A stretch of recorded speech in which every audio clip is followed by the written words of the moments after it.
سبحان اللہ وبحمدہ عدد خلقہ ورضا نفسہ وزنة عرشہ ومداد کلماتہ اللہم صل علی محمد وعلی آل محمد کما صلیت علی ابراہیم وعلی آل ابراہیم انکا حمید مجید اللہم بارک علی محمد وعلی آل محمد کما بارکت علی ابراہیم وعلی آل ابراہیم انکا حمید مجید ربی اشرح لی صدری ویسر لی امری واحلل عقدۃ من لسانی یفقہوا قولی۔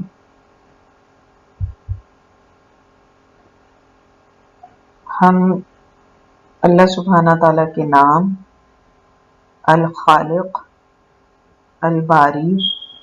اور المصور اس کے معنی سمجھ چکے ہیں پچھلی کلاس کے اندر۔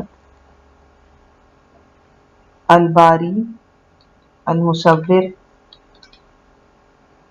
بھی الخالق ہی کے معنی میں آتا ہے، لیکن اس کو ہم کہہ سکتے ہیں کہ الخالق کی مزید تعریف کرنے کے لیے کہ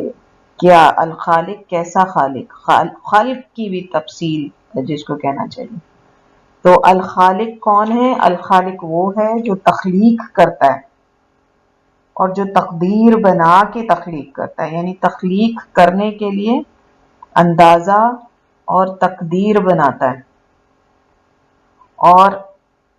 اگر ہم الخلاق اور احسن الخالقین کو اس کے اندر شامل کر لیں تو جو مسلسل تخلیق کرتا رہتا ہے اور اس کے علاوہ کوئی تخلیق نہیں کر سکتا، اور جن کو لوگ اس کی صفت الخلق میں شامل کرتے ہیں وہ سب غلط ہیں، کیونکہ اس کے علاوہ کوئی تخلیق کر ہی نہیں سکتا۔ الباری جو تخلیق کرنے والا ہے، نتھنگ سے، کچھ نہیں سے، کچھ نہیں ہے جس کی کوئی مثال نہیں ہے، جو کبھی موجود نہیں تھا،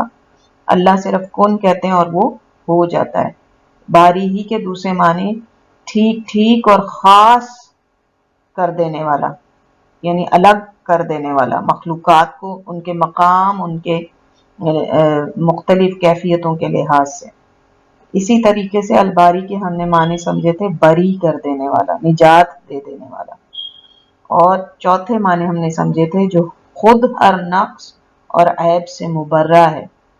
ہر قسم کی نقص سے مبرہ ہے، پاک ہے۔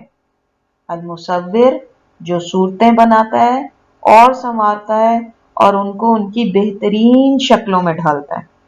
اور پھر اس کے بارے میں کچھ تھوڑی بہت تفاصیل ہم سمجھ کے گئے تھے۔ آج ہم انشاءاللہ تعالی اس سے متعلق الخالق، الباری، المصور، اس سے متعلق مزید کچھ باتیں سمجھیں گے انشاءاللہ تعالی، اور کوشش کریں گے کہ ان ناموں کی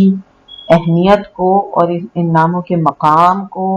اور ان ناموں کے ایک مسلمان کی زندگی پہ ہونے والے اثرات کو اللہ کے افعال کے ذریعے سے سمجھیں انشاءاللہ۔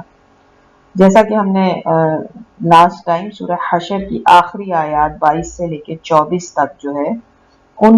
سے بات شروع کی تھی کہ اللہ سبحانہ تعالیٰ نے ان آیات کے اندر اپنے 16 ناموں کا ذکر کیا ترتیب سے، لیکن آیتیں 3 آیتوں کے طور پہ، اور ہر آیت کے اندر کچھ ناموں کا جوڑا بنا دیا، کچھ ناموں کے پیئرز بنا دیے۔ ان میں سے ہی ایک ہے هو اللہ الخالق البارئ المصور لہ الاسماء الحسنی۔ تو یہ اللہ سبحانہ تعالیٰ نے جو یہ میں آیت پوری کر دوں، الخالق هو اللہ الخالق البارئ المصور لہ الاسماء الحسنی یسبح لہ ما فی السماوات والارض وہو العزیز الحکیم۔ یہ 2 ناموں کا پھر آخر میں پھر ایک جوڑا۔ تو اللہ سبحانہ تعالیٰ نے جو یہ ناموں کے جوڑے بنائے ہیں، اس کے متعلق علماء کرام کہتے ہیں کہ اللہ سبحانہ تعالیٰ جب کسی نام کا جوڑا یا کچھ اسی طریقے سے اس کی ترتیب ایک سیٹ بناتے ہیں تو اس کا مطلب ہے کہ وہ ایک دوسرے سے متصل ہیں، ان سب کا ایک دوسرے کے ساتھ کوئی کنیکشن ہے،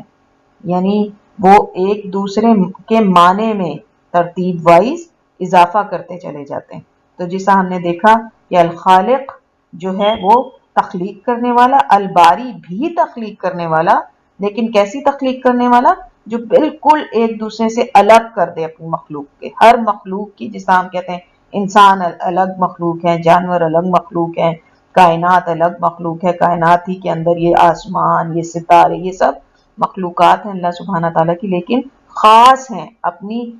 مقام اور نوعیت کے لحاظ سے، اپنی کیفیت کے لحاظ سے. تو یہ الباری جو ہے وہ بھی خالق ہی کی ایک اور صفت ہے. اور اسی طریقے سے المصور وہ بھی خالق ہے، لیکن اب وہ کون سی صفت آ جاتی ہے کہ جو صورتیں بناتا ہے اور جو آخری جو نظر آنے والی جو شکلیں ہیں ان کو صورت دیتا ہے یا ان کو فائنل اس کے اوپر سٹیج کے اوپر لے کر آتا ہے. تو ان تین چیزوں سے ہم نے، تین ناموں سے ہم نے یہ بات سمجھی تھی کہ اللہ سبحانہ تعالیٰ کی صفت الخلق جو ہے وہ کیسی ہے. تو صفت الخلق جو ہے اللہ سبحانہ تعالیٰ کی، ان کو سمجھتے ہوئے ہم آئے تھے، اور ہم نے دیکھا کہ اللہ سبحانہ تعالیٰ جو تخلیق کرتا ہے ہر تخلیق کو خاص مقصد سے، اور ان کو ان کی بہترین شکلوں، صورتوں، طریقوں اور علاقوں اور جگہوں پہ پیدا کرتا ہے. اس کے بعد اللہ سبحانہ تعالیٰ کے ان تین ناموں سے جو ہم انسانوں کی بھی تربیت ہو رہی ہے. اللہ سبحانہ تعالیٰ اپنے ان تین ناموں کی ترتیب سے ہم انسانوں کی تربیت کر رہے ہیں کہ جب کچھ بنانے کا ارادہ کرو، کیونکہ انسان تخلیق تو کر نہیں سکتا، اب وہ کیا کر سکتا ہے؟ اللہ ہی کی دی ہوئی جو اسباب ہیں، جو وسائل ہیں، جو اشیاء ہیں، انہی کے ذریعے سے کچھ بنا سکتا ہے اپنی زندگی میں کام لانے کے لیے. تو اس کو چاہیے کہ وہ اللہ کی اسی کام کرنے کی، اسی تخلیق کی ترتیب کو فالو کرے، اور جو چیز بنائے تو پہلے تو اس کو جب وہ ارادہ کرے تو اس کو پلان کرے، اور پھر یہ کہ اس کا کوئی اچھا مقصد یا وجہ ہونی چاہیے، اور جب بنا دے تو پھر اس کو بنانے کا بھی بہترین طریقے پہ بنائے. جب بنانے لگے تو پھر اس کو بہترین طریقے پہ بنائے، اور جب بنا چکے یعنی بنانے کے بعد اگر اس کو بہترین اپنی طرف سے بنایا لیکن اس کو مزید بہتری کی اس کے اندر گنجائش ہے تو اس کی خرابیوں کو سدھارے اور مزید ان کو اچھا کرے. اس کی اگزامپل ہم کسی بھی ایسی ایپ سے لے سکتے ہیں. کتنی ساری اپلیکیشنز ہیں جو ہم اپنے موبائلز پہ، اپنے کمپیوٹرز پہ یوز کر رہے ہوتے ہیں، لیکن کچھ اپلیکیشنز کے اندر ہم دیکھتے ہیں کہ لوگ اس کو بناتے ہیں، کچھ کا تو مقصد ہی کوئی نہیں ہوتا، فضول ہوتا ہے، اور لوگ بھی اس کو یوز کر کے اپنا ٹائم ضائع کرتے ہیں. کچھ ایسی ہوتی ہیں کہ جو بہت اچھی ہوتی ہیں اور مسلسل اس کے اندر جو ہے بہتری لائی جاتی ہے. سب سے بہترین اگزامپل اس کی مائکروسافٹ ونڈوز کی ہے. آپ دیکھیں کہ اس کے بگز کو فکس کر کے ہر دفعہ کوئی ایک نئی جو ہے وہ فیچر اس کے اندر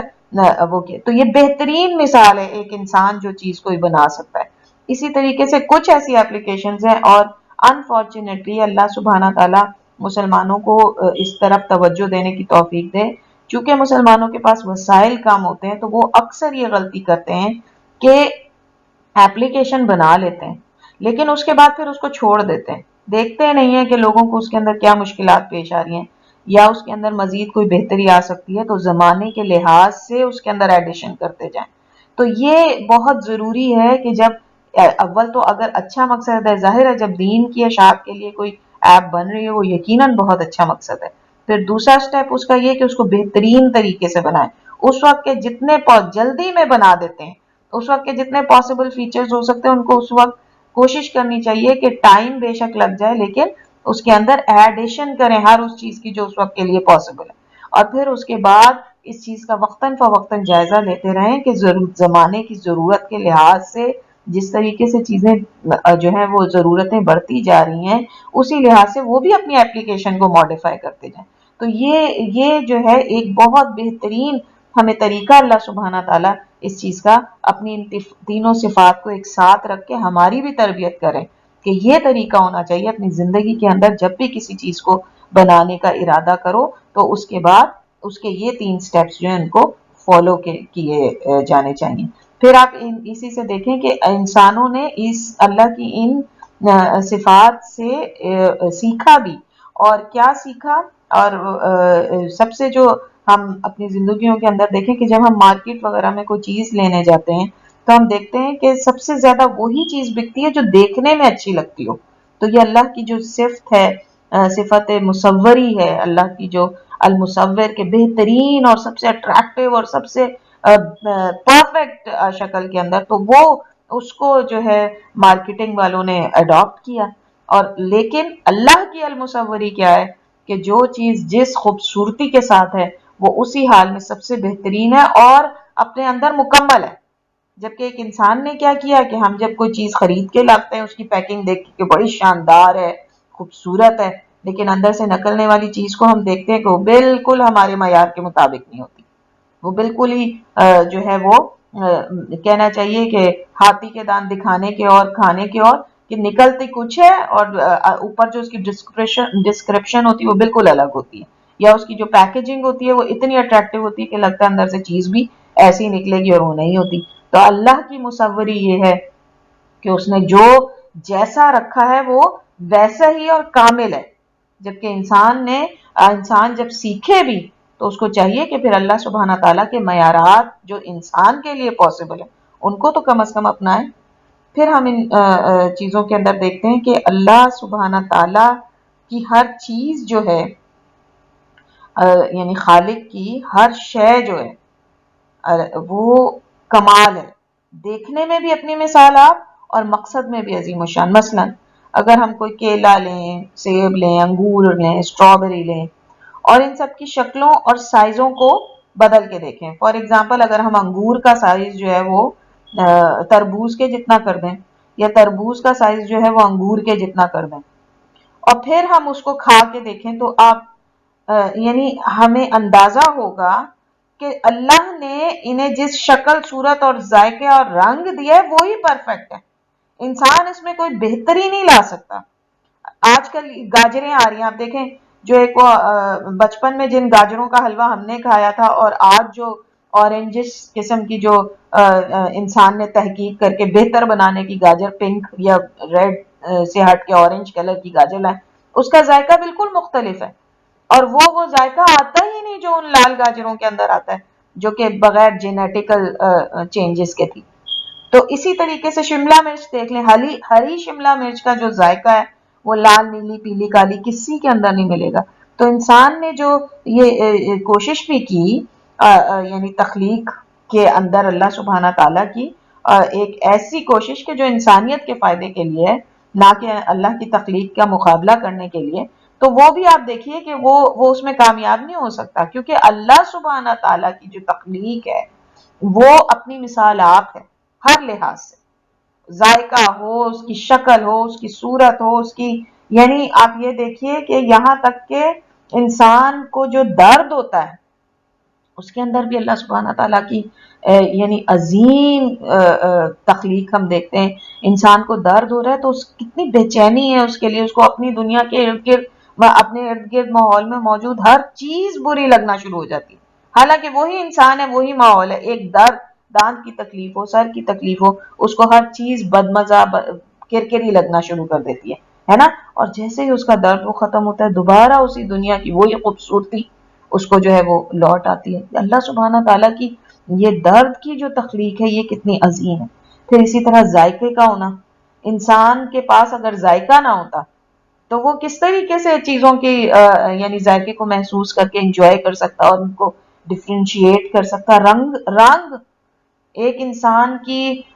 یعنی ایک انسان کی آنکھ کہتے ہیں شاید 3 بلین کلرز کو جو ہے وہ ڈفرینشیٹ کر سکتی ہے، الگ کر سکتی ہے. اتنے رنگ اللہ سبحانہ تعالیٰ نے اس دنیا کے اندر ڈال دیا. پھر اولادوں کا اپنے ماں باپ کی شکل سے ملنا، ہر شکل کا دوسرا ہونا، مختلف ہونا. پھر کس طریقے سے اللہ سبحانہ تعالیٰ نے ایک انسان کو بنایا، اس کا چہرہ ہے، اس کی 2 ٹانگیں ہیں، دو ہاتھ ہیں، سر ہے، یعنی کس قسم کا تناسب رکھا. پھر دلوں میں احساسات کا ہونا، یعنی یہ سب کیا ہے؟ یہ سب اس خالق کی، اس باری کی مصوری ہے یہ سارا. آنکھ میں بصارت کا ہونا. پھر آپ یہ دیکھیں کوسر قزا کس قدر خوبصورت لگتی بارش کے بعد جب پہاڑوں کے بیچ میں وہ نکلے. پھر زمین ہے، آپ یہ دیکھیں کہ اس کے اندر کھاد ہے، سیم مٹی ہے، لیکن پھل مختلف ہیں. پہاڑوں اور مٹی کے رنگ مختلف ہونے کی وجہ سے خوبصورت لگتی ہے سینری. پہاڑ ہیں ایک ہی رینج کے ہیں لیکن کچھ ہیں وہ براؤن ہے، کچھ وائٹ ہیں، کچھ لائٹ براؤن ہے. پھر ہم دیکھتے ہیں کہ اللہ سبحانہ تعالیٰ نے جب ایک بچے کو پیدا کیا، اس بچے کا پیدا ہونے والا جو چہرہ ہے اور جو اس کی وہ حالت ہے، اس قدر کتنے کیوٹ لگتا ہے، اس پہ کتنا پیار آتا ہے. تھوڑا سا اور بڑا ہوتا ہے، مختلف ہو جاتا ہے، لیکن اپنی ایج کے لحاظ سے اتنا ہی یعنی جو ہے وہ اس کے اندر جو چینج آیا اسی قدر خوبصورت لگتا ہے وہ بھی. پھر اسی طریقے سے بڑھتے بڑھتے پیدا ہونے سے لے کے مرنے تک جو انسان کے اوپر سٹیجز آتی ہیں، آپ دیکھیں ہر عمر کے لحاظ سے اس کی ہر سٹیج پرفیکٹ ہے. اس قدر اللہ سبحانہ تعالیٰ نے اس کے اندر مصوری رکھی ہے، اس قدر خوبصورتی رکھی ہے کہ انسان فار ایگزامپل ایک بیماری ہے کہ جس کے اندر انسان بہت تیزی سے اس کی عمر، اس کی جو فزیکل عمر ہے وہ بڑھتی ہے لیکن دماغ کی عمر اپنی جگہ رہتی ہے. اور اس سے کیا ہوتا ہے کہ 7-8 سال کی عمر کے اندر وہ اپنی 50 سال کی عمر کو پہنچ جاتا ہے فزیکلی وہ شخص جو ہے. تو آپ دیکھیے کہ عمر اس کی 7 سال ہے، باتیں اور اس کا بولنا جو ہے وہ 7 سال کی عمر کے بچے کا ہے، لیکن اس کا جسم جو ہے وہ 70-80-90 سال کے انسان کا ہے. تو وہ کمبینیشن ہمیں نہیں برداشت ہو پاتا، ہمیں لگتا ہے کہ ہاں یہ شخص عام انسانوں سے الگ ہے اور یہ ایک بیماری ہے. اسی طریقے سے ایک یہ بیماری بھی ہے کہ جو ہے دماغ تو اپنی رفتار سے چل رہا ہے لیکن جسم نہیں چل رہا. اللہ سبحانہ تعالیٰ کی مصوریاں ہیں یہ سب، اور اللہ سبحانہ تعالیٰ کی دعوت ہے انسان کو اس بات کی کہ دیکھو خالق تو صرف اللہ سبحانہ تعالیٰ، کیونکہ اگر کوئی اور خالق ہوتے تو ان کی تخلیقات مختلف ہوتی. اگر کوئی اور خالق ہوتے تو ان کی جو یہ اللہ سبحانہ تعالیٰ نے جو پیٹرنز رکھے ہوئے ہیں یہ اس کے اندر وہ کوئی نہ کوئی گڑبڑی کر دیتے. تو اللہ سبحانہ تعالیٰ ہی خالق ہے اور کوئی تخلیق نہیں کر سکتا. اور اللہ خالق ہے یہ بھی اسی بات انہی ڈفرنٹ قسم کی جو چیزیں انسانوں کے اندر ڈفرنٹ ہے اس سے پتا چلتا ہے کہ اللہ ہی خالق ہے، کیونکہ اللہ سبحانہ تعالیٰ ہی ہے جس نے یہ سارا کچھ پلان کیا اور اللہ سبحانہ تعالیٰ ہی ہے جو اس کو قائم و دائم رکھے ہوئے. پھر ہمیں ان ناموں کے ذریعے سے یہ بات بھی پتا چلتا ہے کہ پھر خود اپنی تخلیق پر ہمیں اللہ کا شکر ادا کرنا چاہیے، نہ کہ اپنے قد، رنگ، ناک، نقشے اس پہ اعتراض کرنا، کیونکہ اللہ سبحانہ تعالیٰ نے جو بھی چیز بنائی ہے بغیر مقصد کے نہیں ہے اور بدصورت تو وہ بناتا ہی نہیں. اللہ ہمیں ایک دوسرے کی شکلیں دیکھ کے یہ کمنٹ کرنے کا بہت شوق ہوتا ہے کہ اس کی ایسی اور اس کی ویسی، لیکن اللہ سبحانہ تعالیٰ تو الخالق الباری المصور ہے. وہ کوئی چیز بغیر اول تو مقصد کے نہیں بنائے گا، پھر اس کو اس جگہ پہ بنائے گا جہاں پہ اس کی ضرورت ہے، اور پھر اس کی اس بہترین صورت پہ بنائے گا. تو اللہ سبحانہ تعالیٰ کی تخلیق میں بھی ہوں، میں شیشہ دیکھوں اور صبح شام دوپہر کبھی اپنے پمپل پہ رہوں، کبھی اپنے رنگ پہ رہوں، کبھی اپنی سکن کے جو ہے وہ اس پہ جھریاں پڑ جانے کے اوپر رہوں، کبھی اس کے گلو نہ ہونے پہ رہوں، کبھی میں اس کو کسی طریقے سے سنوارنے کی کوشش کروں. اس کا مطلب کیا ہے کہ میں اللہ کی ان ناموں کا جو ہے وہ اعتراف نہیں کر رہی، میں اللہ سبحانہ تعالیٰ کی تخلیق میں نقص نکال رہی ہوں. اور کیا اللہ سبحانہ تعالیٰ کو اس کی مخلوق یہ کرے تو یہ زیب دیتا ہے کہ وہ یہ کرے اللہ سبحانہ تعالیٰ کے ساتھ؟ تو یقیناً سب سے پہلا جو انسان کو کام کرنا چاہیے اللہ کے یہ نام جان لینے کے بعد، وہ اپنے کچھ بچے ہوتے ہیں وہ کہتے ہیں آپ میری ماں کیوں ہیں، آپ میرے باپ کیوں ہیں، مجھے تو ان کی اولاد ہونا چاہیے تھا. تو اللہ سبحانہ تعالیٰ ان کو ہدایت دے ان کو، اور ہم اس قابل ہوں کہ انہیں یہ بتانے والے بنے. یا جو کچھ کہتے ہیں کہ وہ فلانے اسکول میں جا رہا ہے میں کیوں نہیں جا سکتا،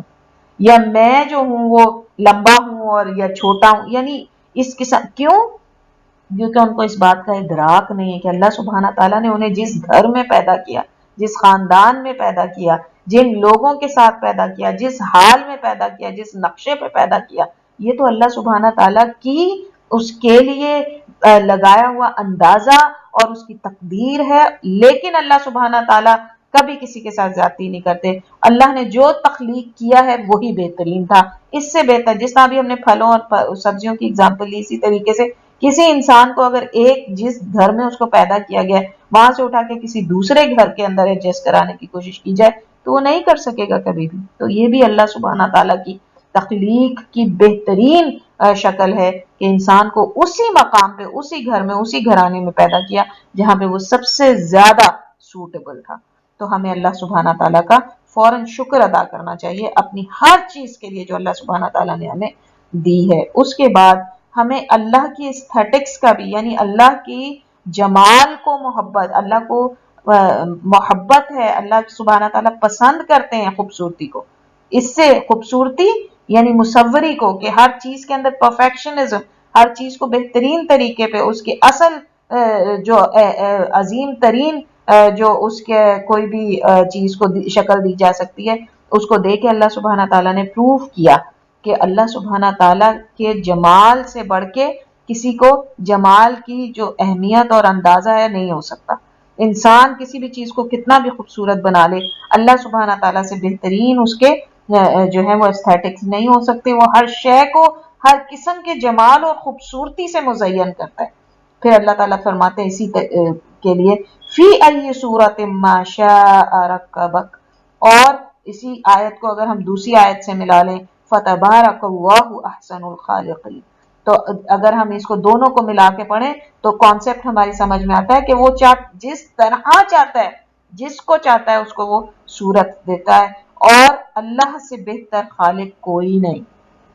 اللہ اور تمام، یا جس طرح اگر ہم احسن الخالقین کا ترجمہ کریں ہر خالق سے بہتر خالق۔ ویسے تو کوئی تخلیق کر ہی نہیں سکتا، یہ تو رد ہے کہ اگر کوئی سمجھتا ہے کہ کوئی تخلیق، کیونکہ تخلیق کا تو مطلب ہی ہے کہ نتھنگ سے، کچھ نہ ہونے سے پیدا کرنا، تو اللہ کے سوا تو یہ کام کوئی کر ہی نہیں سکتا۔ تو جو خصوصیات الخالق الباری المصور کی ہونی چاہیے وہ چونکہ کسی میں نہیں ہو سکتی، تو اس وجہ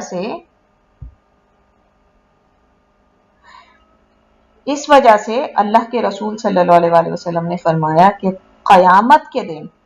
سب سے شدید عذاب مصوروں کو دیا جائے گا۔ اللہ سبحانہ تعالی، یعنی اللہ کے نبی صلی اللہ علیہ وسلم کی حدیث ہے کہ قیامت والے دن سب سے شدید عذاب جو دیا جائے گا، یعنی مشرکین کے علاوہ جن لوگوں کو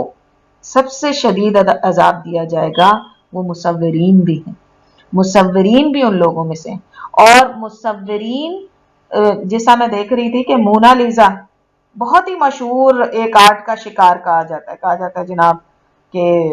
بہت ہی آرٹ کی ہسٹری میں اس سے امیزنگ جو ہے وہ شاہکار آج تک کوئی نہیں بنایا گیا۔ اور کیا ہے جی اس کی خصوصیت یہ کہ ایک عورت ہے جس کا پتہ نہیں چل رہا وہ ہنس رہی ہے یا رو رہی ہے۔ سبحان اللہ، یہ آرٹ، یہ مصوری ہے، یہ تو مصوری کی توہین ہے۔ اللہ کے رسول صلی اللہ علیہ وسلم نے کیوں مصوروں کو قیامت کے دن سب سے شدید عذاب کی وعید سنائی؟ یہی وجہ ہے۔ اسی بات کو لے لیں کہ المصور نے ہر رنگ بھرا انسان میں، کائنات میں، اور ایک شخص کے اندر، اس کے اندر دل دیا جو محسوس کر سکتا ہے، اس کے اندر دماغ دیا جو ہے وہ سوچ سکتا ہے، اور اس کو ہر اس خوبصورتی سے جو ہے وہ آراستہ کیا جو ایک انسان کو انسان بناتی ہے۔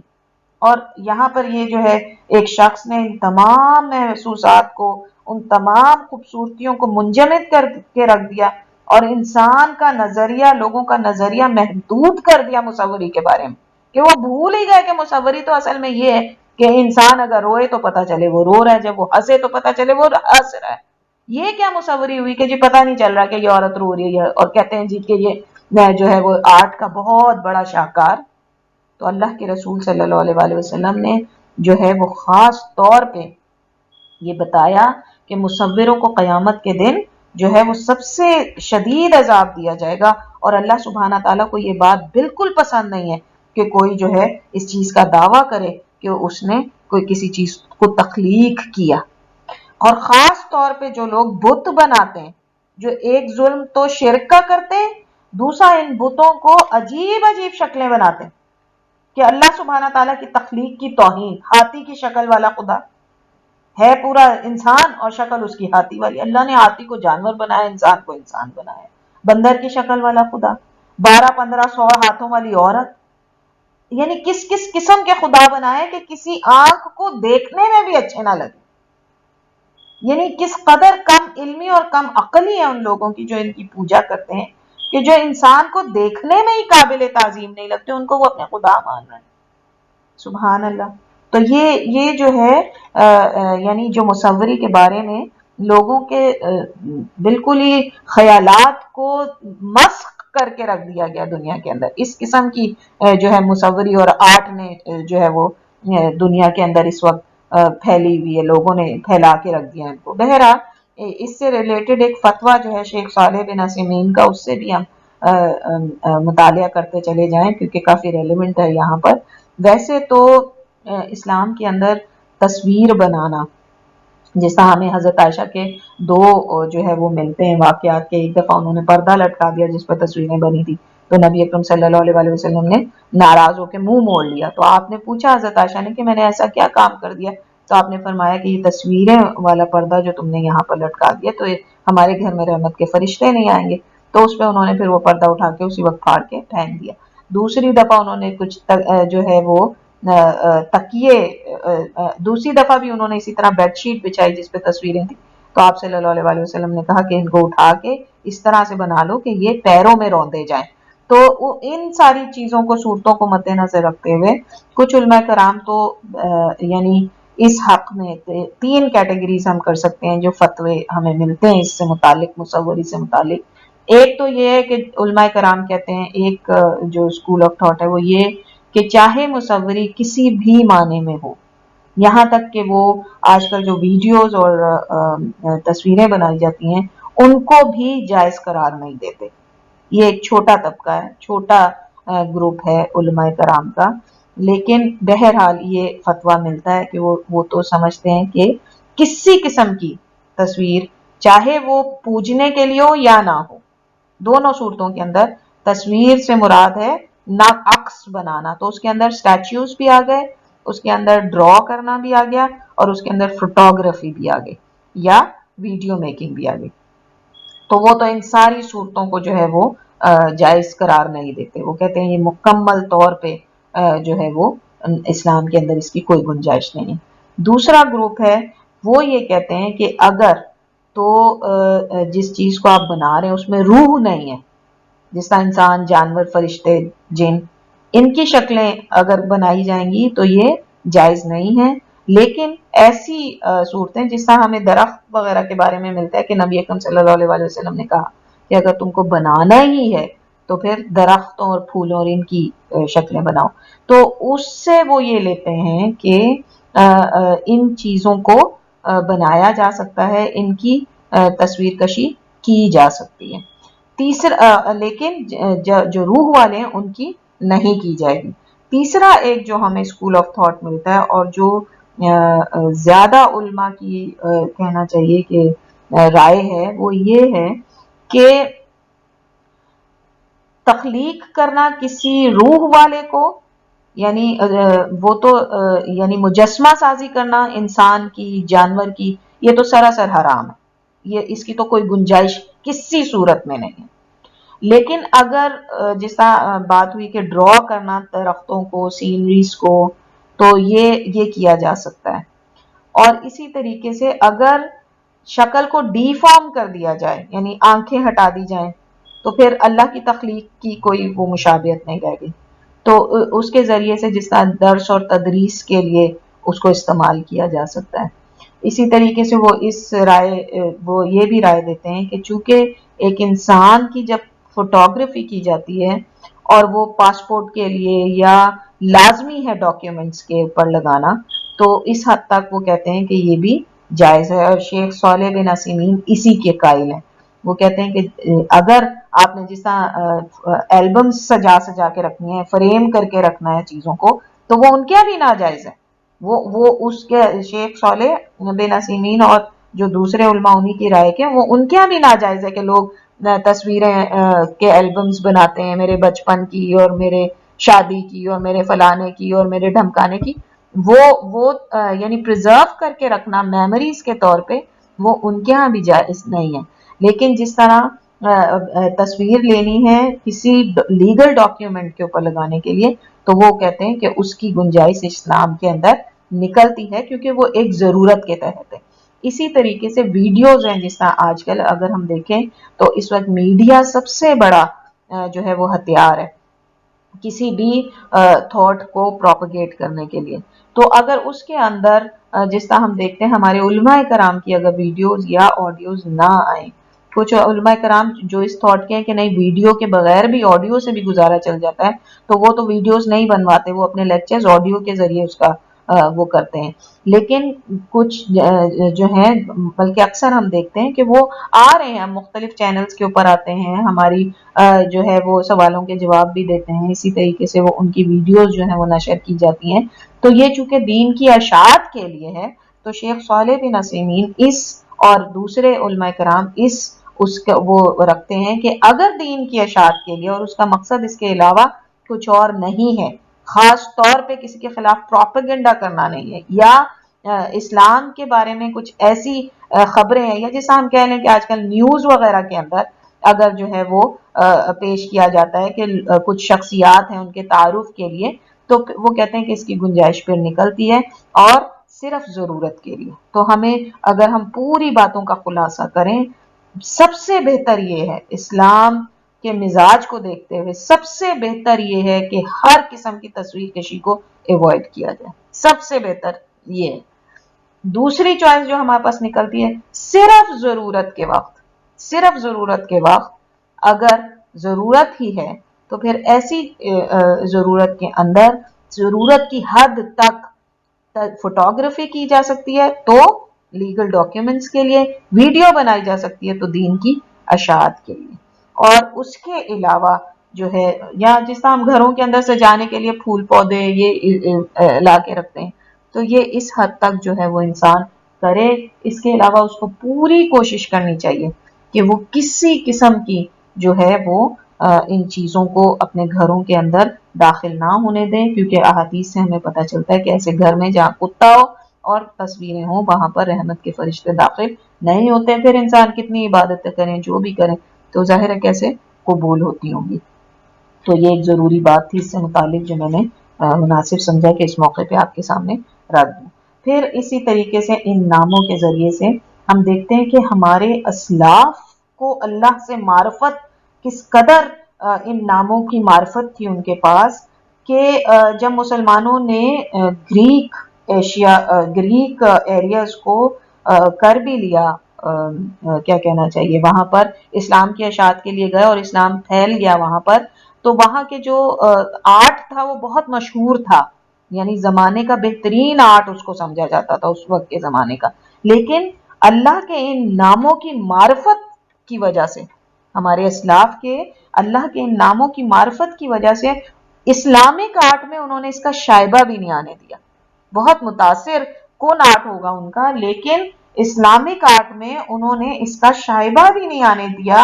اور اسلامک آرٹ کو کیلیگرافی، عمارتوں پہ خوبصورت نقش و نگار، اور یعنی اس قدر وہ دل نشین عمارتیں ہوتی ہیں کہ آپ یہ دیکھیے کہ جب ان کی طرف دیکھیں انسان تو صرف یہ نہیں کہ صرف خوبصورتی تھی اس کا مقصد، نہیں، بلکہ اسلامک آرٹ کا ایک مقصد اگر خوبصورتی تھا تو دوسرا مقصد یہ تھا کہ ان عمارتوں کے اندر ہوا کا گزر اچھا ہو، اس کے اندر آواز گونجے نہیں، یعنی عورتوں کے ایریا کا ہے تو اس کے اندر آوازیں نہ گونجیں، مردوں کے ایریا کا ہے تو اس کے اندر کس قسم کے یعنی وہ آرکیٹیکچر کا بہترین نمونہ. اور آج بھی اسلامک آرٹ کو آپ دیکھیے تو جو سب سے زیادہ اہمیت ہے وہ کیلیگرافی اور اسلامک آرٹ کی اسی اس کو ملتی ہے. اور مسلمانوں نے جو بھی بنایا مقصد سے بنایا، مسلمانوں کا آرٹ ہمیشہ با مقصد رہا ہے. اب آ کے کچھ جو ہے وہ لوگوں نے دوسروں سے یعنی دوسرے فورن کلچر سے متاثر ہو کے اسکرپچرز بنانا شروع کیے ہیں، یا پھر عجیب عجیب قسم کی جو ہے وہ ایبسٹریکٹ آرٹ کے نام کے اوپر عورتوں کی اور پتہ نہیں کس کس قسم کے، استغفر اللہ، میں یہاں پہ ذکر نہیں کرنا چاہتی، اللہ تعالیٰ اس اسکالر کی ہدایت کریں، بہت مشہور و معروف نہیں ہے وہ اسکالر، لیکن جارڈن سے ان کا تعلق ہے. اور ان کے کمرے میں نے دیکھا کہ ایک ننگی عورت کا مجسمہ، اور انہوں نے سبحان اللہ تفسیر لکھی ہے قرآن کی، اور ان کے کمرے میں جو آرٹ تھا وہ یہ کہ ایک ننگی عورت کا مجسمہ ان کے ٹیبل کے اوپر رکھا ہوا تھا. یعنی یہ استغفر اللہ یہ حالت ہو چکی ہے آج مسلمانوں کی کہ ان کو اتنا ہی لحاظ نہیں رہا کہ اپنے اسلامی کلچر کے اوپر تو دیکھیں کہ اس کے اندر تو ان چیزوں کا کوئی سوال کبھی پیدا ہی نہیں ہوتا تھا. اور پھر وہ سمجھتے ہیں کہ ہم جو ہے یہ کر کے اپنے آپ کو لبرل مسلمان کے طور پہ پیش کر کے زیادہ لوگوں کو مسلمان کر سکیں گے. کہاں کتنے لوگوں کو مسلمان آج ہم نے کر لیا اپنی اس لبرلزم کو شو کر کے. بہرحال اسی طریقے سے قرآن بھی اللہ تعالیٰ کی خوبصورت کلام کا مجموعہ ہے اور اس کی گرامر اور اس کا طریقہ بیان اور فصاحت ایسی ہے کہ سننے والا خود بخود اس میں محو ہو جاتا ہے. اور اللہ تعالیٰ نے اسی لیے جو ہے وہ قرآن کے بارے میں چیلنج بھی دیا ہے کہ کوئی ایک آیت ہی بنا کر لا دے.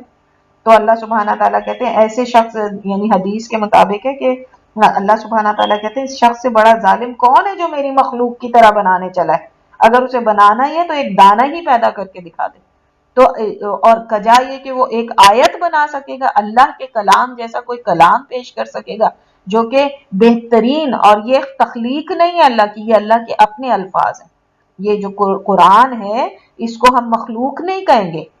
حالانکہ ہم اس وقت ذکر کیا کریں الخالق الباری المصور کا، اس کو ہم المصور کی اس کے طور پہ پیش کریں دلیل کے طور پہ کہ اللہ کا تو کلام بھی جو ہے وہ اس قدر حسین اور جمیل اور اس قدر پرفیکٹ ہے کہ اس کے مقابلے کے اوپر کوئی بات ہو ہی نہیں سکتی. پھر اگر کسی معاشرے کی ہم نے سوچ کا اندازہ لگانا ہو تو وہاں کے کلچر سے لگا سکتے ہیں. یہ جیسا میں نے آپ کو مونا لیزا کی وہ دی مثال کہ یہ ہے ان کا کلچر اور یہ ہے ان کا کیا کہنا چاہیے ان کی مصوری.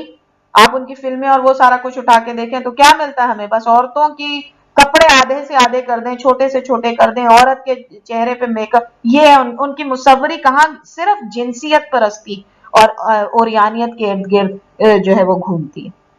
جبکہ سبحان اللہ مسلمانوں کے دین میں ہم دیکھیں تو ہماری مہمان نوازی، ہماری دوسروں کی عزت اور تکریم، ہماری فراخ دلی، ہمارا سچ اور جھوٹ کی پہچان رکھنا، پھر سچ کے لیے ڈٹ جانا، خود ہی نہیں ساری انسانیت کو اللہ کی نعمتوں سے شریک رکھنا، یعنی یہ سب اللہ تعالیٰ نے اس دین کی خوبصورتی رکھی ہے. یہ اس دین اللہ کی مصوری کا مظہر ہے کہ یہ دین کے اندر جو کلچرز ہیں،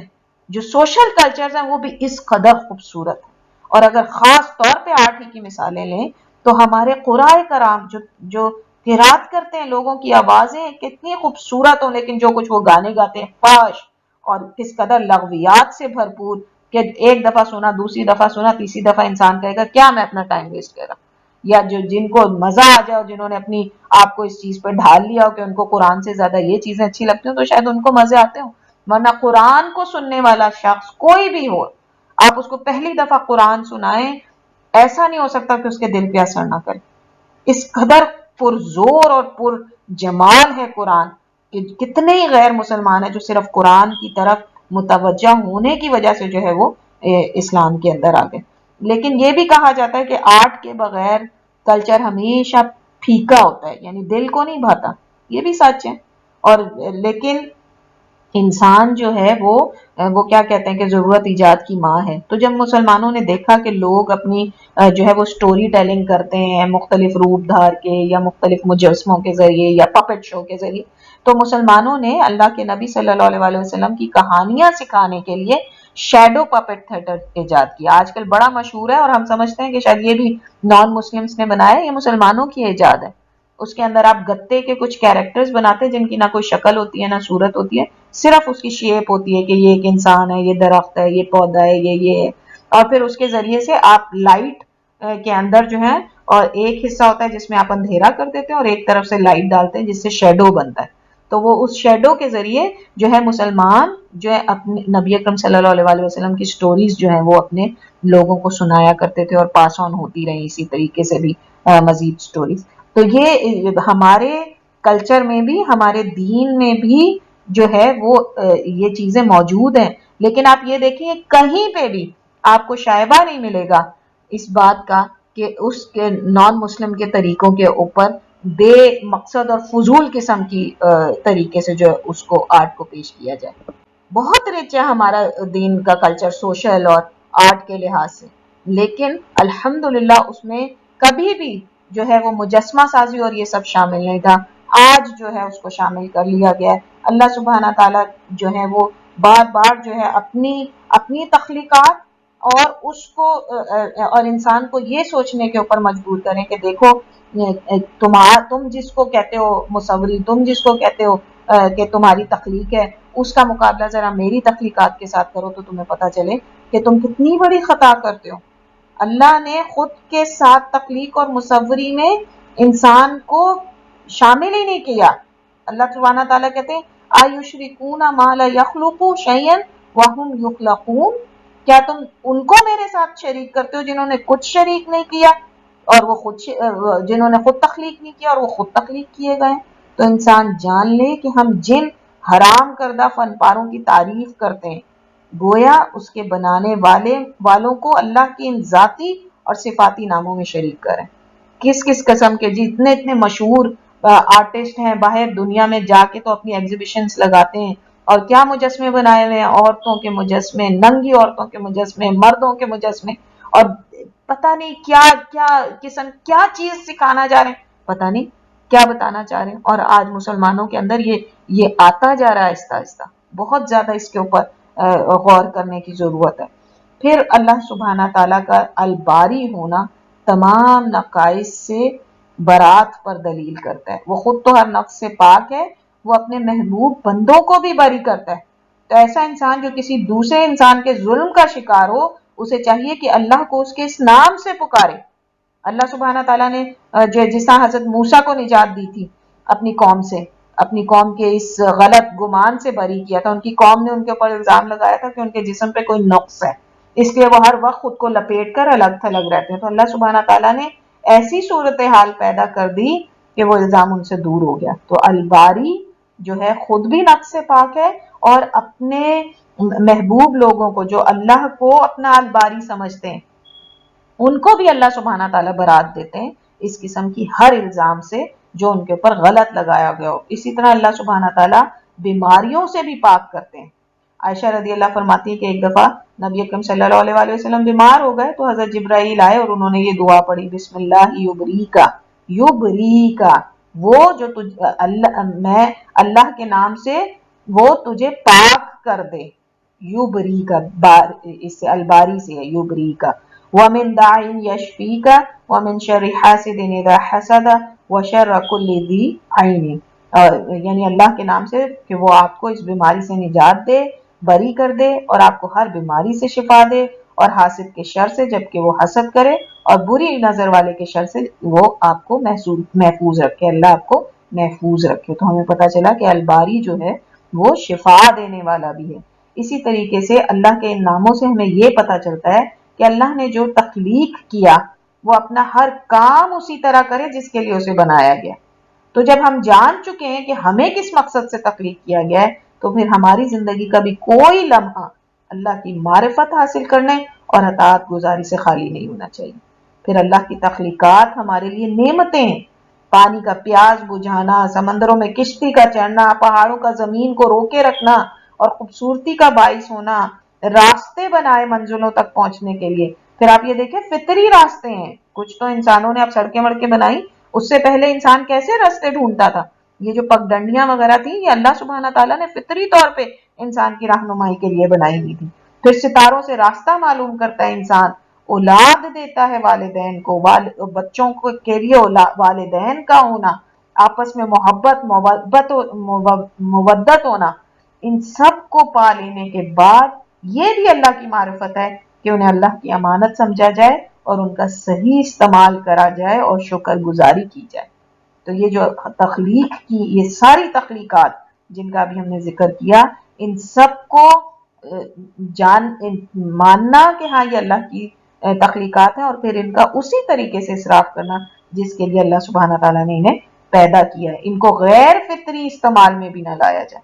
جیسا نبی اکرم صلی اللہ علیہ وسلم نے فرمایا کہ اپنے جانوروں کو اس حالت میں استعمال کرو جب وہ صحیح حالت میں ہو۔ یہ نہ ہو کہ جناب کچھ یوں کیا کہ ایک طرف جو ہے وہ خود بیٹھ گئے اور دوسری طرف جو ہے وہ مال جو ہے وہ چڑھا دیا، تو وہ ظاہر ہے جانور کے لیے بہت مشکل کا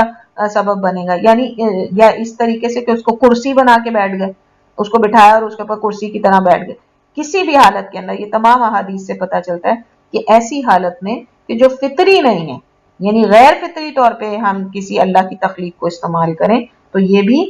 جو ہے وہ ہمارے لیے جائز نہیں۔ پھر انسان کو اللہ کی تخلیق میں انٹرفیئر نہیں کرنا چاہیے۔ آج آپ دیکھیں ماحولیاتی، جسمانی جتنی بھی تکلیفیں اور تبدیلیاں ہو رہی ہیں، اس کی وجہ یہ کہ اس نے یعنی انسان نے اللہ کی تخلیقات کو مس یوز کیا۔ میکڈونلڈس کے بارے میں ایک جگہ میں پڑھ رہی تھی کہ وہ اپنے فرائز کو چاہتے تھے کہ وہ بالکل جو ان کے فرائز ہیں اس میں جیسا آپ نے آلو جب کاٹا ہوگا تو کاٹتے ہوں گے دیکھتے ہوں گے بیچ میں لائنیں سی ایک بنی ہوئی ہوتی ہے وائٹ کلر کی نا، وہ ایک پیٹرن سا بنا ہوتا ہے بیچ کے اندر، وہ ان کو نہیں چاہیے تھا آلوؤں کے اندر۔ تو وہ اس جو آلو کے اندر وہ پیٹرن بنتا ہے وہ ایک خاص جو ہے وہ ایلیمنٹ کی وجہ سے بنتا ہے جو انسانوں کے لیے ضروری ہے۔ تو وہ ان کو میکڈونلڈس کو وہ لائنیں نہیں چاہیے تھے، انہوں نے اس ایلیمنٹ کو نکلوایا اور ایسے آلوؤں کی کاشت کرائی۔ اب وہ خوبصورت تو بہت لگتے ہیں لیکن غذائیت میں وہ انسان کی ضرورت پوری ہی نہیں کرتے۔ تو اسی طرح زمین کے زیر یا سمندروں کے اندر ایسے تجربات کرنا کہ ان تخلیقات کو تکلیف دینا جو اللہ سبحانہ تعالیٰ نے وہاں رکھی، یہ بھی شیطانی کام ہے، کیونکہ اس نے اللہ تعالیٰ سے کہا تھا کہ وہ حکم دے گا اور انسان جو ہے اس کی تکلیف کو بدل دیں گے۔ تو اسی طریقے سے جو ہے وہ چیز جس مقصد کے لیے بنی ہی نہیں اس کو اس کام میں نہ لائیں۔ عورت کو جو ہے وہ شوہر کی ذمہ داری دے دینا کہ جاؤ اور تم گھر بھی سنبھالو اور باہر جا کے نوکریاں کر کے میری فائنینشیل جو ہے وہ مدد بھی کرو، اور آخر میں مرد گھر بیٹھ جائے اور عورت جو ہے باہر جا جا کے کماتی پھرے اور گھر کی جو ہے وہ ذمہ داری بھی اٹھائے، اور ساتھ میں یہ اللہ نے نہیں بنایا عورت کو اس مقصد کے لیے۔ اسی طریقے سے عمل لوط ہے جو آج بہت تیزی سے ہمارے نوجوان نسل کو اپیل کر رہا ہے، عورت کا عورت سے شادی کرنا، مرد کا مرد سے شادی کرنا، اور پھر اسی طریقے سے جو ہے وہ آپس میں تعلقات قائم کرنا، یا شادی شدہ ہونے کے بعد جو ہے وہ شادی کے جو ہے تقاضوں کو پورا نہ کرنا۔ تو جو اللہ سبحانہ تعالیٰ نے جس شے کو جس مقصد کے لیے تخلیق کیا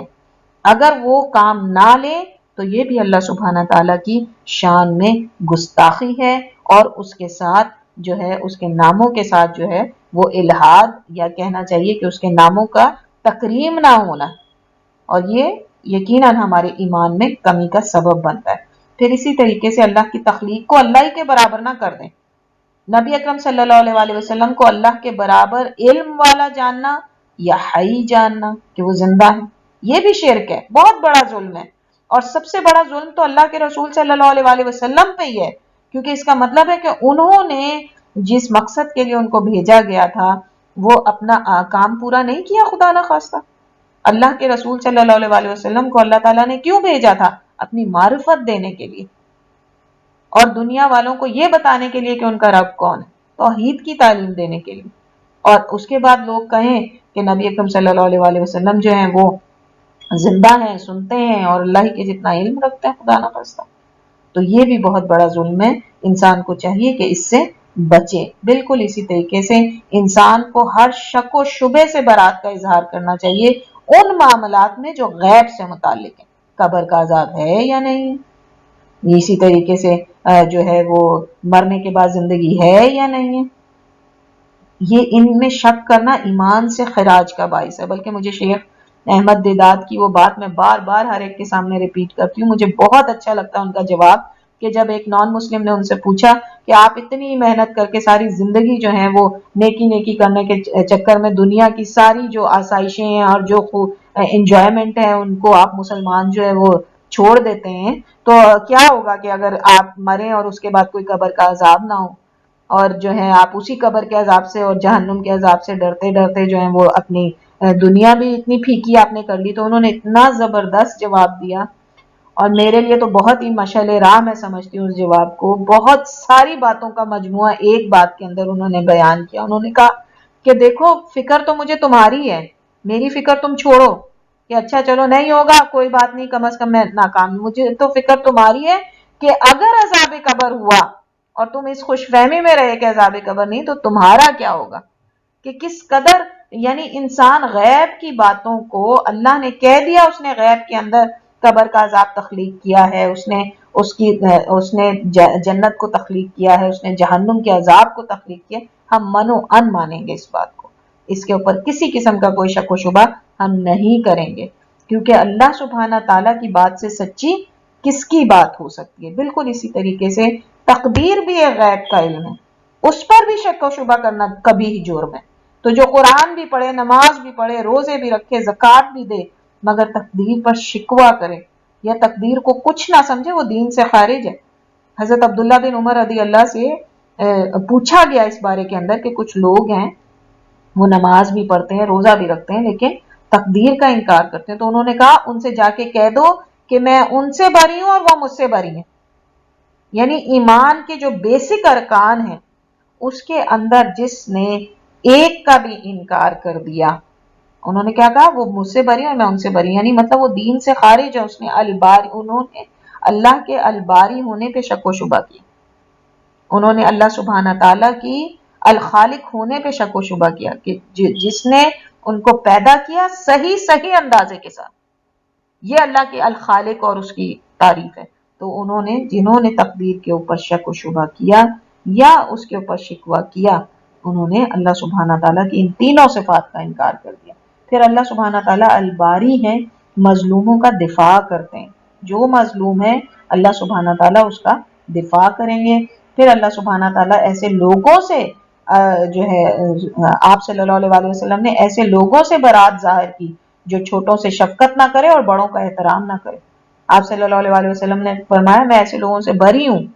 یعنی میرے نزدیک وہ اسلام سے خارج ہیں کہ جو چھوٹوں کے ساتھ شفقت نہیں کرتے اور بڑوں کا احترام نہیں کرتے. اور آپ صلی اللہ علیہ وسلم کے الفاظ یہ نہیں تھے کہ مسلمانوں میں، اللہ کی تمام مخلوق کے اندر، تمام انسانوں کے لیے یہ سیم رول ہے، چاہے وہ مسلم ہے چاہے نان مسلم ہے، ان کا احترام کیا جائے گا اگر وہ بزرگ ہیں، اور شفقت کی جائے گی اگر وہ چھوٹے ہیں. اور اسی کے اندر یہ چیز بھی شامل ہو جاتی ہے کہ ان کو آخرت میں جہنم کے عذاب سے بچانے کی فکر کی جائے. تو یہ بھی ہماری کوششوں میں پھر شامل ہونا چاہیے. پھر ان ناموں سے واقف ہونے کے بعد انسان کو اللہ کی ہر مخلوق کو دیکھ کر اللہ کی یاد آنی چاہیے، اور وہ بس اللہ ہی کی فرما برداری میں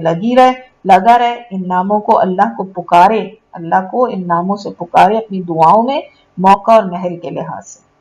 اسی طریقے سے کسی میں کوئی خامی دیکھ کر اس کی ٹوہ میں لگ جانا یا اس پر کامنٹس کرنا، یہ بھی اللہ کی ناشکری ہے. جب حضرت آدم کو اللہ سبحانہ تعالیٰ نے، آپ کو یاد ہوگا ہم نے یہ پڑھا تھا کہ جب حضرت آدم کا مجسمہ اللہ سبحانہ تعالیٰ نے بنا دیا تھا تو اس کو کافی عرصے تک جنت میں چھوڑ دیا تھا،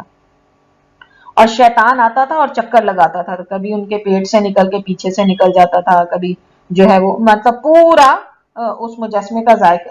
جائزہ لیتا رہتا تھا. تو آخر میں کہنے لگا کہ اللہ نے ایک ایسی مخلوق بنائی ہے جو خود پر کنٹرول نہیں کر سکے گی، کیونکہ اس کے جسم کے اندر اللہ نے پیٹ اور پیچھے سے اخراج کا جو ہے وہ رستہ رکھا ہے. تو اس نے کہا کہ اللہ نے ایک ایسی مخلوق بنائی جو خود پر کنٹرول نہ، یعنی بجائے اس کے کہ اللہ کے احسن تقویم پہ جو اللہ نے وہ بنائی اس پہ کہتا سبحان اللہ الحمدللہ، یا اللہ کی حمد و ثنا کرتا، الٹا اللہ کی تخلیق میں جو کمزوری اس کو نظر آئی، بے شک وہ جو ہے وہ اپنی عقل کا اس نے استعمال کر کے اس کو کمزوری سمجھا. اللہ سبحانہ تعالیٰ نے تو کہا احسن تقویم، بہترین جو ہے نقشے کے اوپر بنایا انسان کو. تو ہمیں بھی، ہم کیا کرتے ہیں، ہم بھی جیسے ہی کوئی بچہ پیدا ہوتا ہے، ہائے ناک دیکھو پھینی سی ہے، ہائے آنکھیں دیکھو چھوٹی سی ہیں، ہائے شکل تو ماں پہ گئی ہی نہیں، ہائے شکل تو باپ پہ گئی ہی نہیں، یہ تو پھپھی پہ ہے، یہ تو دادا پہ، یہ تو نانا پہ. کیا کیا کرنے بیٹھ جاتے ہیں بجائے اس کے کہ دیکھیں اور اللہ کی قدرت دیکھیں کہ ایک اور ڈیفرنٹ اللہ سبحانہ تعالیٰ نے اپنی مخلوقات کے اندر ایک اور، یعنی ویسے تو کیٹیگری وائز بھی مخلوقات ڈیفرنٹ ہیں، انسان ہیں، جانور ہیں، پرندے ہیں، اسی طریقے سے انسانوں ہی کے اندر بھی تو ہر مخلوق ڈیفرنٹ ہے. آپ مجھ سے ڈیفرنٹ ہے، میں آپ سے ڈیفرنٹ ہوں. اسی طرح اللہ نے ایک اور مخلوق انسانوں کے اندر جو ہے ایک اور تخلیق کی، اس کے اوپر اللہ تعالیٰ کی تعریف بیان کریں، الٹا ہم شروع ہو جاتے ہیں یہ بچہ ایسا تو یہ بچے کی شکل ویسی ہے. وہ تو جیسا بھی اللہ نے پیدا کیا بہترین ہی پیدا کیا، الخالق نے بہترین صورت پہ المصور نے پیدا کیا اس کو، اور الباری نے اس کو نتھنگ سے پیدا کیا. تو یہ کیسے ممکن ہے کہ ہم ان چیزوں کے اوپر کمنٹس کرنا شروع کر دیں. پھر اللہ سبحانہ تعالیٰ جو ہے وہ نبی اکرم صلی اللہ علیہ وسلم نے فرمایا اللہ تمہاری صورتوں اور مالوں کو نہیں دیکھتا بلکہ وہ تمہارے اعمال اور دلوں کو دیکھتا ہے. تو ان ناموں کو سمجھنے کے بعد ہمارا فرض ہے کہ صرف ظاہری صورتوں پہ توجہ نہیں دیں، کیونکہ وہ تو اللہ نے اچھی ہی بنائی ہے، بلکہ دلوں کی ذمہ داری اس نے ہم پر ڈال دی، تو اصل توجہ باطنی صورت پر دیں، جس طرح حدیث میں ہے کہ یقیناً جسم کے میں ایک ایسا لوتھڑا ہے جو صحیح ہو جائے تو سارا جسم صحیح ہو جاتا ہے، اور اگر وہ خراب ہو جائے تو سارا جسم خراب ہو جاتا ہے، اور یقیناً وہ دل ہے۔ تو دل یعنی اپنا باطن خوبصورت کریں ہم، جو ڈپینڈ کرتا ہے ہمارے اوپر، جس کے بارے میں اللہ سبحانہ تعالیٰ نے فیصلے کرنے کی قدرت ہمیں خود دے دی۔ تو اب شکل صورت اور ان کی جگہ جو ظاہری خوبصورتی ہے ان کی فکر کرنی ہمیں چھوڑ دینی چاہیے، وہ تو الخالق المصور الباری نے بہترین ہی بنائی، ہمیں کیا کوشش کرنی ہے جو ہمارے ہاتھ میں ہے۔ پھر اسی طریقے سے جب کسی کے نام عبد الخالق اور عبد الباری رکھے جائیں اور عبد المصور رکھے جائیں تو پھر ان کو ہم نے چونکہ اللہ کے ناموں کے ساتھ، اللہ کی صفات کے ساتھ جوڑ دیا، اس وجہ سے پھر ان کو انہی ناموں سے پکارا جائے۔ اور باری، الباری، الخالق کسی کا نام نہیں رکھا جا سکتا عبدل کے بغیر، لیکن مصور رکھا جا سکتا ہے۔ عبد المصور بہترین نام ہے، لیکن اگر کسی کا نام صرف مصور بھی رکھا جائے تو وہ رکھا جا سکتا ہے یہ سوچتے ہوئے کہ وہ ایسی چیزوں کو بنائے گا جو اللہ سبحانہ تعالیٰ کی تخلیق کے ساتھ مشابہت نہیں رکھتے ہوں گے، اور وہ ایسا مصور ہے کہ جو اللہ سبحانہ تعالیٰ نے اس کے لیے، انسان کے لیے جو جائز قرار دیا اسی کی حدود میں رہتے ہوئے مصوری کرنے والا ہے۔ اور ظاہر مصوری جس طرح کہ ہم نے بہت سارے مفہوم کو دیکھا، اپنے کاموں کے اندر انسان احسن طریقے سے کرے تو وہ بھی مصوری ہے، اس کو بہترین طریقے کے اوپر کرے۔ اگر میں جو ہوں وہ مجھے اللہ تعالیٰ نے توفیق دی ہے کہ میں ایک انجینئر ہوں، تو میں اپنا کام بہترین طریقے پہ کروں، احسن طریقے پہ کروں، اس کو اسی طرح سے کروں جس طرح کہ وہ اس کو ہونا چاہیے، تو یہ بھی مصوری ہے۔ تو اس طور پہ کسی بھی انسان کا نام جو ہے وہ مصور رکھا جا سکتا ہے، لیکن اس بات کو یاد رکھیں کہ اللہ کی، الخالق کی ان تینوں صفات سے متصف نہ سمجھا جائے اس کو، کہ اس کے اندر بھی کچھ اس قسم کی خصوصیات آ جائیں گی اس لیے اللہ کا نام پہ اس کا نام رکھ دیا جائے۔ پھر ایک اور بہت اہم بات یہ کہ توحید کی دعوت دینے کے لیے اللہ کے الخالق، الباری، المصور کے افعال کو بنیاد بنایا جائے، کیونکہ یہ انسانیت کے لیے ہمیشہ سے قابل قبول رہی ہے، اللہ کی یہ صفت خالق ہونا ہمیشہ سے قابل قبول رہی ہے انسانیت کے لیے، مگر ان پر غور و فکر نہیں کیا انسان نے۔ تو اللہ کی توحید کی معرفت تو تبھی مل سکتی تھی نا جب وہ اس پہ غور و فکر کرتے۔ یہی وجہ ہے کہ ہندوؤں نے سوچا کہ اللہ کے سوا تو کچھ تھا نہیں، نہ اس سے پہلے تھا تو نہ اس کے بعد ہے، تو کچھ تھا نہیں، تو اس نے اپنے سر سے ایک انسانوں کی قسم بنائی جو برہمن کہلاتے ہیں، سینے سے بنائی، ہاتھوں سے بنائی، پیروں سے سب سے کم درجے کی مخلوق شودر بنا دیے، کیونکہ وہ اس بات کو ہضم ہی نہیں کر سکے کہ اللہ نتھنگ سے بھی کریٹ کر سکتا ہے، تخلیق کر سکتا ہے، اور کرتا رہتا ہے۔ انسان اپنی تخلیق پر ہی غور کرے نا، بار بار اللہ تعالیٰ اپنی تخلیق کی طرف انسان کو توجہ دلا رہے ہیں کہ دیکھو تم بھی تو کچھ نہیں تھے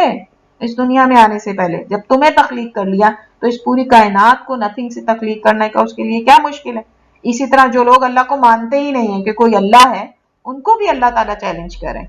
کہہ رہے ہیں کہ اپنی تخلیق پہ پہلے تو غور کرو۔ سورۃ طور کی آیت نمبر 35-36 میں اللہ تعالیٰ فرماتے ہیں ام خلقوا من غیر شیء ام هم الخالقون ام خلقوا السماوات والارض بل لا یوقنون، کیا وہ کسی شے سے بھی تخلیق نہیں کیے گئے، یعنی بغیر کسی خالق کے پیدا ہو گئے ہیں، یا وہ خود خالق ہیں، یا انہوں نے آسمانوں اور زمین کو بنایا، لیکن سچ یہ کہ وہ یقین ہی نہیں کرتے۔ تو اللہ تعالیٰ ان کو دلیل سے سکھا رہے ہیں کہ پہلی بات تو یہ کہ اگر تم یہ کہتے ہو کہ تم کسی شے سے پیدا نہیں ہوئے، یعنی کوئی تمہارا خالق نہیں ہے، تو تم نے خود ہی جو ہے اپنی بات کی نفی کر دی کہ کیا کسی شے کو کوئی شے نہ ہونا تخلیق کر سکتی ہے؟ یعنی کیا کبھی کچھ ہوا ہے کہ کسی بھی شے کو کبھی نتھنگ نے تخلیق کیا ہو؟ نتھنگ نے تخلیق کیا، نتھنگ کا تو مطلب ہے کچھ بھی نہیں۔ تو پھر اس سوال کا جواب اللہ تعالیٰ کہتے ہیں کہ یہ ناممکن ہے کہ کوئی غیر شیئن کسی چیز کو تخلیق کر سکے، تو ضروری ہے کہ پہلے کوئی پیدا ہو۔ تو پہلی دلیل تو ہو گئی ثابت کہ وہ جھوٹی اور غلط دعویٰ کریں کہ اس کائنات اور اس کا کوئی خالق نہیں۔ پھر دوسرا سوال اللہ تعالیٰ اس کے اندر رکھتے ہیں کہ کیا تم نے پھر خود سے ہی خود کو پیدا کر لیا؟ تو کچھ تخلیق کرنے سے پہلے اس کا نہ ہونا شرط ہے. تخلیق تو تبھی ہوتی ہے نا چیز کہ وہ نہیں تھی، کوئی چیز تھی ہی نہیں تبھی اس کو تخلیق کیا جاتا ہے. تو پھر یہ کیسے ممکن ہے کہ تخلیق جو ہے وہ اللہ نے یعنی خود جو ہے وہ انسان نے خود کو تخلیق کیا اور وہ پہلے نتھنگ تھا. تو دونوں تھیوری ثابت ہو گئی. نتھنگ کسی چیز کو کریٹ نہیں کر سکتا،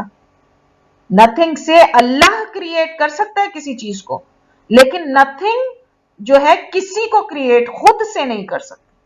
تو پھر یہ دونوں باتیں اللہ سبحانہ تعالیٰ نے ان باتوں کے ذریعے سے ان کا جو ہے وہ دلیلیں، دونوں دلیلوں سے اللہ سبحانہ تعالیٰ نے ایسے لوگوں کی نفی کر دی جو کہتے ہیں کہ کوئی اللہ ہے ہی نہیں. اللہ کی یعنی دلیلیں کس قدر حقیقت پر مبنی ہیں، اور لوگ پتہ نہیں کیا کیا سوچ کر خود ہی ایمان کا حصہ بنا لیتے ہیں. بہرحال اس آیت کے ذریعے اللہ نے عقل والوں کے لیے تیسری صورت بھی رکھ دی سوچنے کے لیے کہ ایک ہی آپشن بچی ہے کہ یقیناً کوئی الخالق ہے اور یقیناً وہ اللہ سبحانہ تعالیٰ ہی ہے. تو پھر اس کے بعد ہم دیکھیں کہ سائنس اور ٹیکنالوجی کو جو ہے آج لوگوں نے آنکھیں بند کر کے جو ہے اپنا خدا بنا لیا کہ شاید یہی جو ہے وہ جو سائنس اور ٹیکنالوجی کہے گی وہی درست ہے. جس طرح ٹیسٹ ٹیوب بیبی بنایا، اسی طریقے سے ڈالی نام کی ایک شیپ بنائی، اور پھر اس کے بعد جناب پریس کانفرنس ہوئی اور خوب اس بات کے دعوے کیے گئے کہ ہم نے تخلیق کیا ہے. کچھ کہاں سے تخلیق کیا تھا؟ ڈالی جو شیپ تھی اس کو جین لیا دوسری شیپ سے، اور اس سے تو کیا جین تھا تو تم نے بنائی نا، وہ جین کس نے بنائی؟ اللہ سبحانہ تعالیٰ نے. تم اگر واقعی تخلیق کرنے والے کوئی تھے تو نتھنگ سے بنا کے دکھاتے نا کوئی شیپ جس طرح اللہ سبحانہ تعالیٰ نے بنائی. اسی طرح ٹیسٹ ٹیوب بھی ہے، عورت کا اووم لیا، مرد کا سپرم لیا، اس کو لے کے ایک عورت جو اللہ ہی کی تخلیق ہے اسی کے رحم میں رکھ دیا، اس سے بچہ بنا. یوں پیش کیا گیا جس طریقے سے جناب کوئی دو محلول لے لیا، ان کو مکس کر کے گرم کیا اور گرم کر کے بچہ بن کے باہر آ گیا. تخلیق تو یہ ہوتی. تو اللہ ہم جو سائنس کے اوپر سم ٹائمز کوشش کرتے ہیں کہ اس کے اوپر ریلائی کریں اپنی دین کی تعلیمات کو، یہ سراسر زیادتی ہے دین کے ساتھ اور اپنے ساتھ. انسان کو جو ہے مسلمان جو ہے اس کو اس بات کا یقین ہونا چاہیے، جس طرح اللہ کے رسول صلی اللہ علیہ وسلم نے فرمایا کہ مکھی کے ایک پر میں بیماری دوسرے میں شفا ہے. آج سائنس ابھی تک پروو نہیں کر سکی تھی، ابھی ریسنٹلی اس نے یہ بات پروو کی ہے. تو اس وقت تک جب تک وہ یہ کہتے رہے ہم کیا حدیث کو غلط مان لیں؟ نہیں، ہمارا ایمان ہے کہ ہمارے نبی نے کہا کہ وہ مکھی گرے تو اس کے دوسرے پر کو بھی ڈبو کے نکال کے پھینک کے پی لو وہ چیز. تو ہمارا ایمان ہے کہ ہاں اس کے ایک پر میں شفا، اور ایک سائنس کو یہ چیز نہیں ہضم ہوتی کہ یہ کیسے ہو سکتا ہے کہ ایک ہی چیز کے اندر جو ہے وہ شفا بھی اور اسی کے اندر جو ہے وہ بیماری بھی ہو. آج پتا چلتا ہے کوبرا کا زہر ایسا ہے کہ وہ اس کے ڈنک مارنے کے چند سیکنڈ کے اندر انسان کی موت ہو جاتی ہے، لیکن بعد میں پتا چلتا ہے کہ اسی کوبرا کے اسی زہر کے اندر دل کی بیماریوں کا علاج پایا جاتا ہے. آج بنگلہ دیش کے اندر فارم ہے پورا جس کے اندر جو ہے کوبرا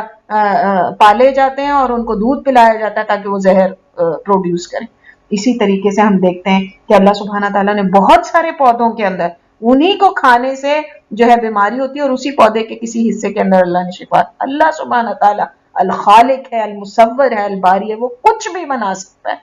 تو سائنس اس بات کو مانے نہ مانے، ہم اپنے دین کو اس کے اوپر ریلائی نہیں کریں گے. ہم اپنے دین کی کسی بات کو جو ہے اپنے خالق کی کسی تخلیق کی کسی بات کی جو ثبوت ہے وہ ہم سائنس سے نہیں مانگیں گے. بے شک سائنس جو ہے وہ اپنے آپ کو کسی درجے پہ بھی پیش کرتی پھرے. آپ یہ دیکھیے کہ جو بڑے اور واقعی صحیح سائنسدان ہیں نا وہ کہتے ہیں کہ جتنا ہم جان لیتے ہیں اس کے بعد ہمیں معلوم ہوتا ہے کہ ہمیں تو کچھ جان ہی نہیں، ہمیں تو کچھ پتہ ہی نہیں، ہم تو کچھ جانتے ہی نہیں. اللہ کی کائنات اتنی وسیع اور عریض ہے اور اس کی تخلیقات اتنی حیران کن ہے. سمندر کی آج تک جو تخلیقات ہیں، ابھی زمین کے اوپر تو چھوڑیے، یعنی زمین کی تخلیقات جس کے بارے میں انسان دعویٰ کرتا ہے کہ بہت حد تک اس نے جان لیا، کہتے ہیں ابھی ہم اس کو جو ہے اس کا 30% نہیں جان سکتے. اسی طریقے سے سمندر کی مخلوقات کا تو 5-10% تک بھی نہیں پہنچ سکے. تو اتنی حیران کن ہے اللہ سبحانہ تعالیٰ کی تخلیقات. اور اسی طریقے سے ان ناموں کو جاننے کے بعد ہمیں مزید تقویت ملنی چاہیے کہ جو تعلیمات اللہ کے نبی صلی اللہ علیہ وسلم نے ہم تک پہنچائی وہ ہماری زندگی گزارنے کے لیے سب سے بہترین ہے، کیونکہ مخلوقات کی ہر ضرورت سے آگاہ صرف خالق ہے۔ اس لیے اپنی شریعت پہ عمل کریں اور فخر سے کریں، اور فخر کریں اس بات کے اوپر کہ یہ شریعت اللہ سبحانہ تعالیٰ نے مسلمانوں کے لیے تخلیق کی۔ اسی طریقے سے اللہ کے ناموں کو مد نظر رکھتے ہوئے ہمیں چاہیے کہ ہم اپنے بچوں کو لوگوں کی عزت اور ان کا مقام متعارف کرائیں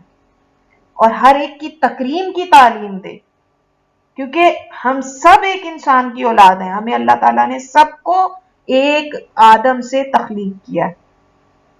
ہمارے سب کا خون کا رنگ تو ایک ہی ہے نا، یہی انسانیت کی ایک ہونے کی دلیل ہے۔ اور پھر اسی طریقے سے وہ تمام بیماریاں جو ان ناموں سے کم علمی اور کم عقلی کی بنا پر ہمیں ہیں، ان سے بھی ہمیں نجات مل جانی چاہیے۔ ڈپریشن کیوں؟ کیونکہ اللہ سبحانہ تعالیٰ نے جو تقدیر ہماری بنائی ہے اس کے اوپر ہمیں اعتراض ہے، تو انسان کو ڈپریشن اور بلڈ پریشر اور پتہ نہیں کیا کیا بیماریاں کیوں ہیں؟ اللہ کے ان ناموں سے انسان کا فہم معرفت نہ ہونے کی وجہ سے۔ اللہ سبحانہ تعالیٰ کہتے ہیں وَلَا يُحِيطُونَ بِشَيْءٍ مِّنْ عِلْمِهِ إِلَّا بِمَا شَاءَ، اور اللہ کے علم کا احاطہ کوئی کر نہیں سکتا اتنے کے علاوہ جتنا اللہ سبحانہ تعالیٰ چاہے۔ ہم اللہ کے الخالق الباری المصور ان ناموں کا بھی احاطہ نہیں کر سکتے صحیح طریقے سے جتنا کہ اللہ سبحانہ تعالیٰ نہ چاہیں، لیکن اس کے ساتھ ساتھ ہماری زندگیوں میں ہماری جو کمزوریاں ہیں ان ناموں کو جان لینے کے بعد وہ دور ہو جانی چاہیے، کیونکہ ہمیشہ انسان کی جسمانی اور ذہنی کمزوریاں اسی بات سے ریلیٹڈ ہوتی ہیں کہ وہ ناشکرا ہوتا ہے یا دوسرے کو دیکھ کے حسد میں گرفتار ہوتا ہے۔ تو اللہ سبحانہ تعالیٰ سے اس دعا کے ساتھ کہ وہ ان ناموں کے ذریعے ہماری جسمانی اور روحانی اور ہر قسم کی قلبی ہر قسم کی بیماریوں کو دور فرما دے، اور ہمیں یہ بات کے اوپر کامل یقین دلا دے کہ ہم جیسے ہیں، ہماری تقدیر جیسی ہے، ہمارے خالق نے ہمیں بہترین المصور نے ہمیں بہترین صورت میں پیدا کیا ہے، اور ہمیں اب صرف ایک کام کرنا ہے، اپنے رب کی معرفت حاصل کر کے اس کی اطاعت کرنی۔ آمین یا رب العالمین۔ یہاں پہ آج کی کلاس ہم ختم کرتے ہیں، انشاءاللہ اس سے ریلیٹڈ تھوڑا سا جو مزید رہ گیا وہ نیکسٹ کلاس میں ہم ڈسکس کریں گے، اور پھر اس کے بعد اللہ کے اگلے دو نام المالک الملیک اس کے بارے میں انشاءاللہ غور و غوص کرنے کی کوشش کریں گے۔